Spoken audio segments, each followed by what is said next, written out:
Chairman साहब, मैं जल्दी ख़त्म करूंगा। थोड़ा आप भी हमारी हिम्मत अफजाई करें तो बहुत बेहतर रहेगा, क्योंकि हम नए एमएलसी है, हमारे को बात करने का यहाँ मौका मिला तो बहुत अच्छी बात रहेगी। सर आपके ज़रिए मैं हुकूमत से ये पूछना चाहता हूँ कि मूसी रिवर जो इसको बनाया गया, कब बनाया गया, कौन से साल बनाया गया, ये हमें मालूम होना ज़रूरी है, और इसकी हिस्ट्री क्या है। और एक साहब, ये इसका बफर जोन कितनी दूर तक आ रहा है, ये मुझे मालूम होना है सर।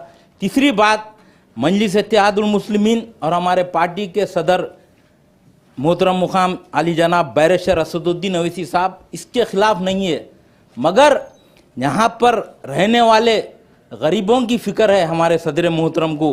तो मैं आपके ज़रिए मैं बताना चाहता हूँ साहब कि इसमें गरीब लोगों के 50 गज के घरा हैं, 100 गज के घरा हैं, 200 गज के घरा हैं, 300 गज के घरा हैं, उनको हुकूमत क्या मुआवजा दे रही, ये जानना बेहद ज़रूरी है। और एक बात भी मैं आपके ज़रिए हुकूमत को ये कहना चाहता हूँ, इसमें जो धोबियाँ रहते हैं साहब, जब से मूसी नदी बनी उस टाइम से वहाँ पर धोबियाँ रहते हैं, वो धोबी घाट का आप क्या कर रहे ये बताना ज़रूरी है।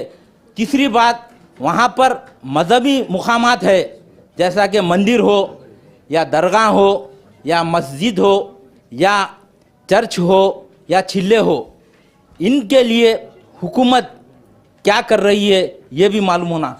और एक बात है साहब, हाई कोर्ट और सिटी कॉलेज ये बफर जोन में आ रहा है या नहीं आ रहा है, ये भी हमें मालूम होना है साहब।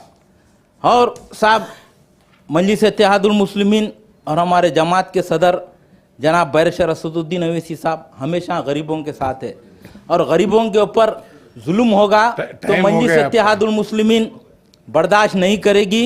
और हम यही चाह रहे हैं कि गरीब जब घर बनाता है तो उसकी पूरी ज़िंदगी की कमाई लगाकर वो गरीब घर बनाता है, उसके ऊपर जुल्म नहीं होना चाहिए।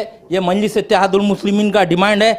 हमारे पार्टी के कायदे मुखन्ना मोहतरम मुकाम अकबरुद्दीन अवैसी साहब भी जब सीएम साहब का मीटिंग हुई तो पहले ये बताए थे कि इसका सर्वे करिए और इसका बाउंड्रीज फिक्स करिए, ये बाउंड्रीज कहाँ तक आती है।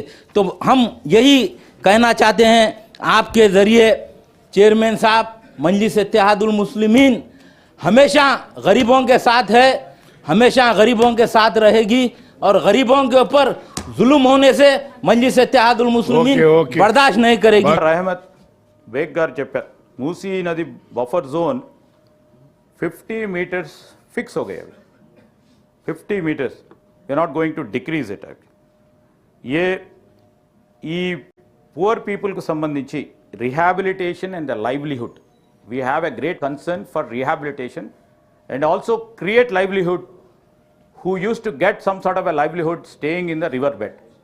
So in the process we have given them 25,000 rupees as compensation. In addition, we have given them 2 lakh rupees for self-help group members, and out of it 1,40,000 is being classified as grant, and 60,000 with 0% interest it has been given to them for a better livelihood.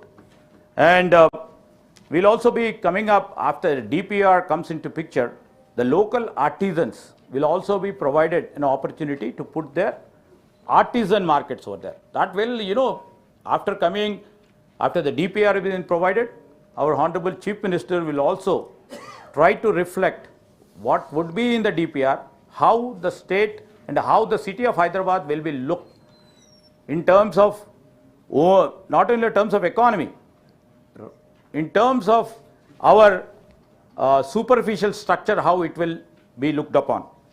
And High Court and City College will never come in the buffer zone.